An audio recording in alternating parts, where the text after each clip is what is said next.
이제 오늘은 기쁨에 관한 말씀을 드리고자 합니다. 근데 지난 시간에도 말씀을 드렸듯이 기도와 감사는 이게 상호 서로 밀접한 관계가 있어요.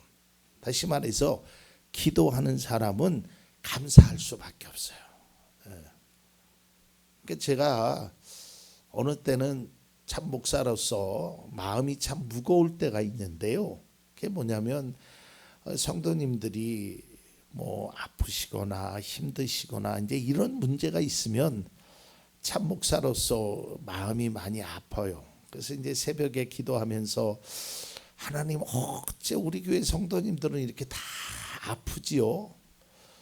왜 그냥 좀 돈도 좀 많이 가지시고 이렇게 있으면 좋은데 왜 이렇게 힘들지요? 그런 기도를 하는데요. 그러니까 원망 섞인 기도를 하지요. 근데 그때 깨달음을 주시는 게 뭐냐면 그래도 감사해라. 그보다 더한 사람도 있다. 그보다 어려운 사람도 있다. 다 그런 것이다. 그러니까 그런 것을 깨달아져요. 그러니까 기도하면 감사가 깨달아져요. 또 반대로 감사하면 기도가 절로 나요. 원망하면 기도가 안 나와요. 불평하면 기도가 안 나와요. 그러니까 이 기도와 감사는 굉장한 밀접한 관계가 있다라는 걸 말씀드렸는데 아울러 기쁨도 마찬가지예요. 여러분 감사해 보십시오. 그러면 기뻐요. 또 반대로 기뻐해 보십시오. 그러면 감사가 나타나. 그러니까 이 데살로니가전서 5장 16절에서 18절 이 세 가지 기도와 감사와 기쁨, 이것은 하나님께서 우리를 향하신 하나님의 뜻이라고 말한 것이 이게 다 우리에게 필요한 거란 말이에요. 기도도 감사도 기쁨도. 그래서 오늘 기쁨에 관해서 말씀드릴 텐데요. 이 기쁨이라는 것을 어떤 사전적인 의미에는 사람이 느끼는 감정이에요. 근데 이 사전적인 의미는 욕구가 충족되었을 때 기쁘다 그랬어요. 여러분 아까 보신 분들 계시죠? 오늘 식사를 충분하게 하신 김한규 한수 집사님의 그 기쁨, 욕구가 충만하니까 이 배를 두들기면서 얼마나 기뻐해요. 그러니까 내 욕구가 채워지면 기뻐요. 사람들은 보통 그래. 막 목말랐을 때 물을 먹으면 기뻐요. 그래도. 그러니까 내가 바라는 것, 내가 원하는 것을 이루면 욕구가 채워지면 기뻐요. 그런데 성경의 기쁨은 그것보다 더 고차원적인 거예요. 심지어는 욕구가 채워지지 않아도 기뻐할 수 있는 것이 믿음의 사람이라는 말이에요. 심지어는 내가 금식을 하고 있어도 기쁨으로 하라 그랬어요. 성경에. 예수님이 뭐라 그랬어요?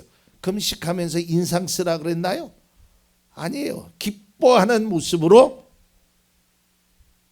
금식하는 거야. 그러니까 내가 기도하고 감사하고 기뻐하는 이러한 것들은 상황이 어떻든 내 욕구가 채워지든 안 채워지든 간에 내가 그리스도 예수 안에서 참된 평안과 위로를 얻으면 기쁘고 기쁘도다, 항상 기쁘도다라고 말할 수 있다라는 거예요. 세상의 사람들은 누구나 기쁨을 추구하고 쫓아갑니다. 그런데 이 사람들이 느끼는 기쁨은요, 점점 사라지고 있어요. 나이가 들수록 기쁨보다는 걱정거리가 더 많이 늘어나게 된다는 것이죠. 다시 말해서 누구나 기쁘게 살고 싶지만 현실은 기쁨 대신 슬픔이라는 거예요. 다시 말해서 이 기뻐하는 모습은 우리가 모두 바라고 있지만 이 기쁨을 누린다는 것이 어렵습니다. 우리의 바람과는 거리가 멀어지게 되죠. 근데 사람들은 앞서도 얘기했지만 내 욕구가 채워졌을 때, 배고플 때, 먹었을 때, 직장에서 승진했을 때, 내가 갖고 싶은 차를, 집을 사게 되면 뭐 때로는 기쁘지요. 뭐 그런 일을, 기쁨을 누리지 말라라는 게, 제가 누누이 말씀드리지만 여러분 세상을 살면서 세상의 기쁨도 누릴 줄 알아야 돼요. 하늘의 기쁨만 누리라는 것이 아니에요. 세상에 이게 성경 속에 나타난 거 이게 하나님의 뜻이에요. 세상 속에서도 우리가 기쁨을 누려야 돼요. 즐거움을 누려야 돼요. 그런데 그것만 누리면 안 된다는 거예요. 그것보다 더 좋은 하늘의 기쁨, 하늘의 소망 이거를 느끼면서 살아야 되는 거예요. 그러니까 우리는 두 가지의 만족점, 하늘의 것과 땅의 것을 다 이루며 살아가야 돼요. 성경이 그랬잖아요. 여호와는 너에게 복을 주시기를 원한대. 하늘의 신령한 것과 땅에 기름진 것으로. 그러니까 하나님은 세상 속에서는 쪄들어 살면서 오직 하나님만 이렇게 말씀하시지 않는다. 세상의 기쁨도 누려라는 거예요. 세상의 쾌락도 누리며 살아야 돼요.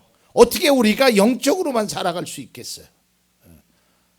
그러나 세상의 그 쾌락 때문에 하나님의 즐거움, 하나님의 기쁨을 잃어버리고 살면 안 돼. 성경이 말합니다. 야, 네가 배부르니까 내 은혜를 잊었구나라는 그런 말은 우리가 듣고 살면 안 된다는 거예요. 그러니까 우리가 기쁨은 세상의 기쁨과 하늘의 기쁨 이것을 다 우리가 누리며 살아야 돼요. 근데 어느 것이 더 중요하고 어느 것이 더 먼저냐? 그건 뭐 말할 것 없이 하늘의 기쁨이죠.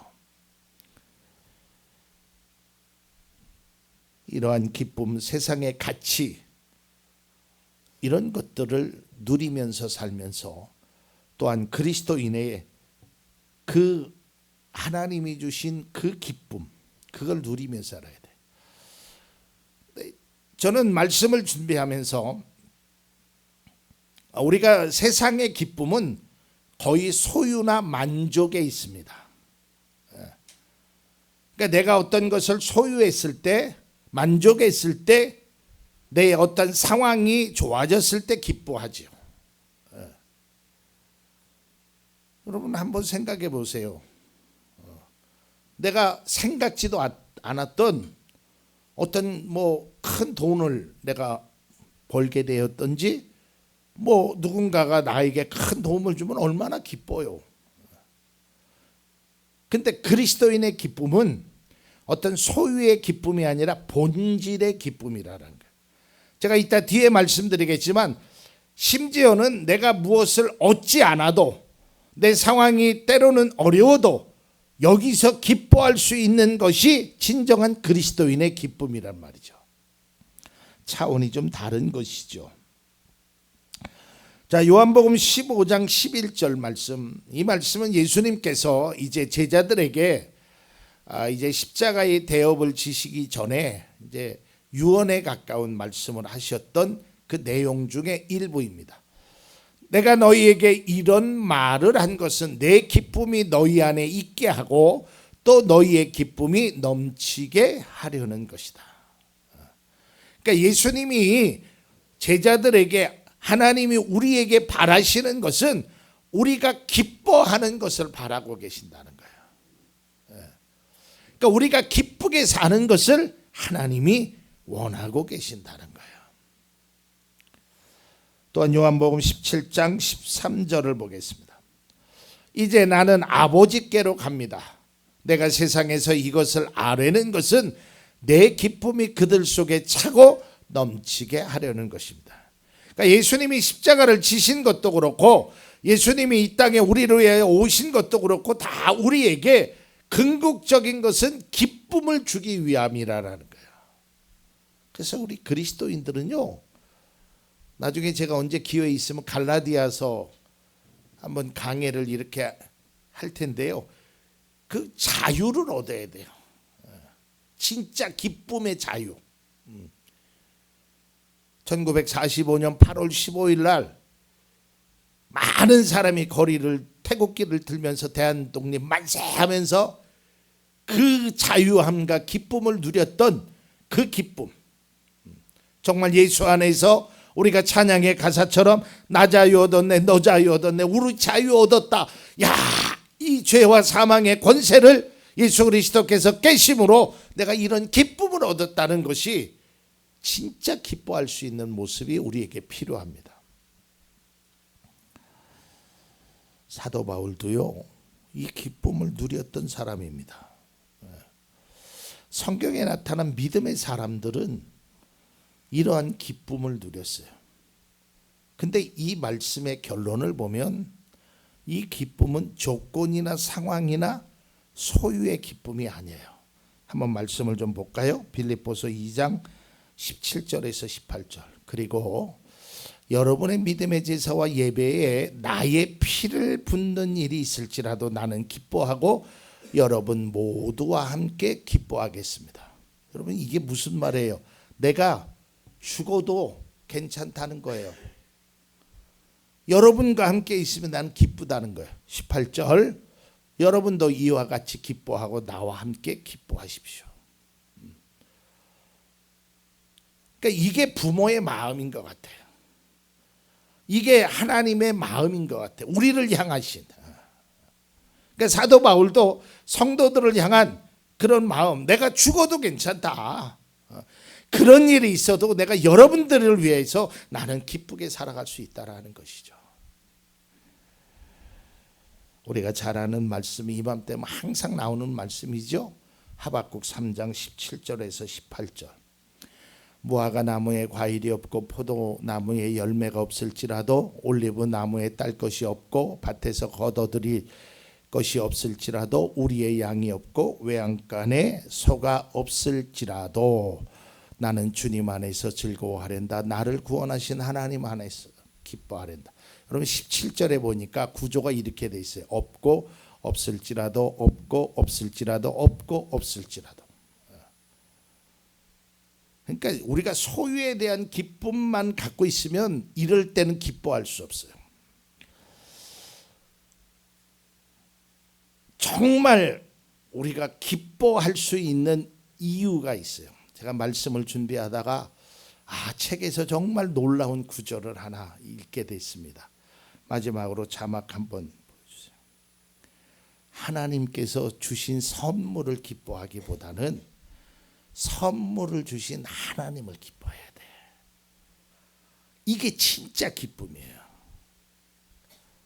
이거를 깨달으면요, 어떠한 상황에 대해도 기뻐할 수 있어요. 제가 언젠가도 그런 말씀 드렸잖아요. 우리나라 성악, 세계적인 성악가인 조수미 씨가 요양병원에 있는 엄마를 향해서, 그 엄마는 딸도 못 알아봐요. 아무것도 몰라요. 딸이 세계적인 성악가라는 사실도 다 잊어버렸어요. 근데 그 딸이 이렇게 얘기합니다. 나는 엄마가 있어서 기뻐. 그 엄마가 뭘 해줬나요? 지금 뭘 해주나요? 딸 이름도 몰라. 아무것도 몰라. 그래도 내 엄마니까 기쁘다는 거예요. 여러분, 우리가 하나님을 향한, 믿음에 향한 기쁨의 근원은 여기서 찾아야 돼요. 그러니까 하나님이 뭘 주셨느냐, 하나님이 내 기도에 응답하셨느냐, 뭐 이런 것들도 차원이 있지만 내가 하나님의 자녀가 되었다는 그 사실만으로도 우리는 기쁨이 충족되어 있어야 된단 말이죠. 이게 얼마나 놀라운 사실이에요. 하나님이 주신 선물 때문에 기뻐하는 것이 아니라 선물을 주신 그 하나님 때문에 기뻐하는 거예요. 그러면 때로는 없어도 그 아무것도 모르는 엄마의 손을 잡고, 엄마, 그래도 내 엄마라서 좋았어, 기뻤어, 즐거웠어, 나는 엄마가 좋아. 우리가 하나님을 향한 그런 믿음, 그러면 상황이 좀 힘들어도 어려워도 기뻐할 수 있습니다. 그리고 그 기뻐하는 그 믿음이 우리를 향하신 하나님의 뜻이라는 것을 잊지 말으십시오.